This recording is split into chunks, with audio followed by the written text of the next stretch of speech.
Praise the Lord. கர்த்தருக்குள்ளே அன்பாயிருக்கிற என் அன்பு தேவ பிள்ளைகளே, இயேசு கிறிஸ்துவினுடைய பரிசுத்த நாமத்தில் உங்களை நான் வாழ்த்துகிறேன். இந்த அருமையான காலை வேளையிலே ஆதியாகமம் 41 அதிகாரம் 51வது வசனத்தை குறித்து நம்ம பார்க்க போகிறோம். இது இந்த நாட்களிலே உங்களுக்கு ஆசீர்வாதமாய் அமைவதாக. வேதம் சொல்லுகிறது, உன் வருத்தம் யாவையும் தேவன் மறக்கும்படி பண்ணுவார். அல்லேலூயா சொல்லலாமா? அருமையான தேவனுடைய பிள்ளைகளே, வருத்தங்கள் யாருக்கு இல்ல, பிரச்சனை யாருக்கு இல்ல, பாரங்கள் யாருக்கு இல்ல. ஆனால் இங்கே யோசேப்பு கர்த்தருடைய சமூகத்திலே தன்னை தாழ்த்துகிறான். யோசேப்பு தன்னுடைய சொந்த சகோதரர்களால் அடித்து அவனை குழியிலே தள்ளி மீண்டுமாய் அவனை அதிலிருந்து எடுத்து அவனை இந்த நாட்களிலே எகிப்துக்கு விற்று போட்டார்கள். அவன் 30 காசுக்கு விற்கப்பட்டான். அருமையான தேவனுடைய பிள்ளைகளே, நிர்வாணியாய் போகிறான், வஸ்திரம் இழந்து போகிறான். அவனுடைய தகப்பன் கொடுத்த வஸ்திரத்தை அவர்கள் கிழித்து விட்டார்கள். ஆசீர்வாதத்தை எல்லாவற்றையும் இல்லாதபடி செய்து அவனை அனுப்புகிறார்கள். அருமையான தேவனுடைய பிள்ளைகளே, கர்த்தருடைய கிருபையினால் யோசேப்பு எகிப்து தேசத்திலே ஒரு பெரிய பதவியுடைய அதிகாரமுடைய பிரதம மந்திரியாக உயர்த்தப்படுகிறான். கர்த்தருடைய அபிஷேகம் அவனோடு இருந்தது.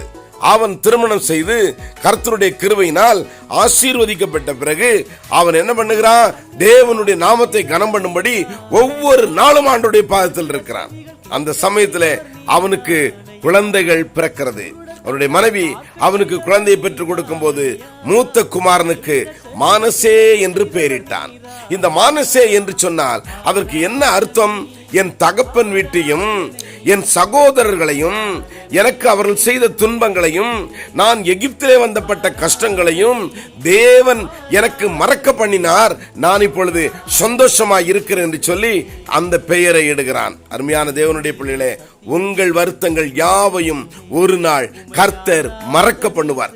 எத்தனை துன்பங்களை கடந்து வந்திருக்கிறீங்க, எத்தனை பிரச்சனைகளை கடந்து வந்திருக்கிறீங்க. இன்றைக்கு யோசேப்பை போல நீங்க நிற்கிறீங்க கர்த்தருடைய பாதத்துல.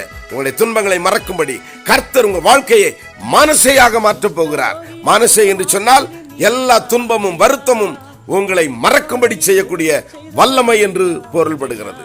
அருமையான தேவனுடைய பிள்ளைகளே, நீங்க கர்த்தருக்குள்ளே எத்தனையோ துன்பங்களையும் துயரங்களையும் அடைந்து வந்திருந்தாலும், வியாதிகளையும் அநேக கொள்ளை நோய்களையும் நீங்கள் சுமந்து வந்திருந்தாலும், பலவிதமான பண பிரச்சனை, கடன் பிரச்சனை, அநேக தோல்விகள் எல்லாவற்றையும் நீங்கள் சந்தித்து வந்திருந்தாலும், மரணத்துக்கு ஏதுவான பல போராட்டங்கள் உங்களுக்குள்ளே கடந்து வந்திருந்தாலும், இன்றைக்கு கர்த்தர் உங்களை பார்த்து சொல்லுகிறார், உங்கள் வருத்தமும் உங்களுடைய துக்கமும் உங்க பிரச்சனையும் எல்லாவற்றையும் மறக்கும்படி கர்த்தர் இந்த நாட்களிலே உங்களுக்கு பண்ணி இருக்கிறார் என்று நான் உங்களுக்கு சொல்லுவேன். நீங்கள் துக்கம் நீங்கி நீங்க ஆறுதல் அடைங்க, சந்தோஷமாயிருங்க, தேவனுக்குள்ளே பூரிப்பாயிருங்க.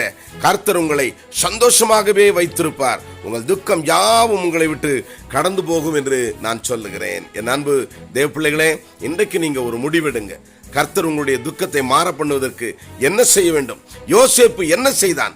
அவன் எப்பொழுதும் கர்த்தருடைய சமூகத்திலே காத்திருந்து தேவனுடைய நாமத்தை கனம் பண்ணினான்.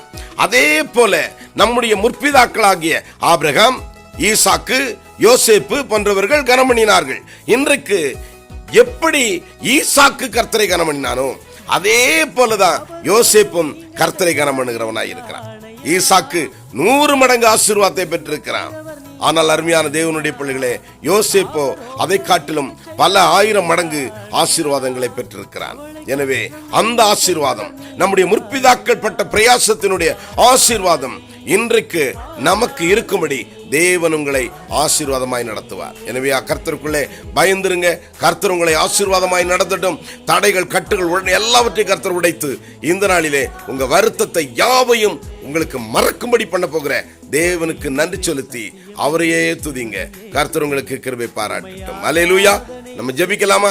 எங்களை நேசிக்கிற நல்ல ஆண்டவரே, இதோ கர்த்தாவே, இந்த நாட்களில் யோசேப்பு எகிப்திலே பட்ட பாடுகள், தன்னுடைய சகோதரர்களிடத்திலே பட்ட பாடுகள் எல்லாவற்றையும் தேவன் ஆண்டவரே, இதோ எகிப்திலே அவனை ராஜாவாக, அவனை கர்த்தாவை பிரதமராக உயர்த்துகிற ஆண்டவரே, அந்த நேரத்திலே கர்த்தருடைய கிருபையினால் அவனுக்கு ஒரு குழந்தையை என் தேவன் கொடுத்தீர். அந்த குழந்தை அவனை ஆண்டவரே கடந்த நாட்களில் இருந்த எல்லா வருத்தத்தையும் மாற பண்ணினது.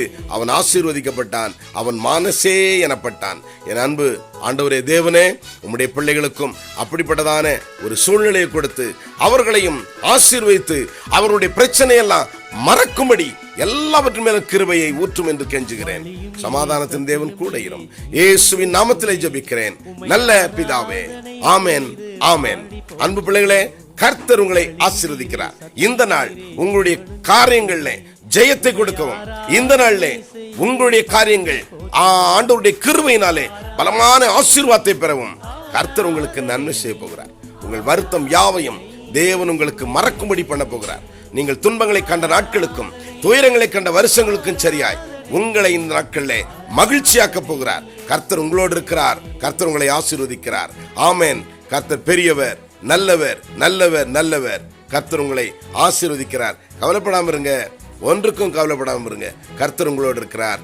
ஆமென், ஆமென். God bless you.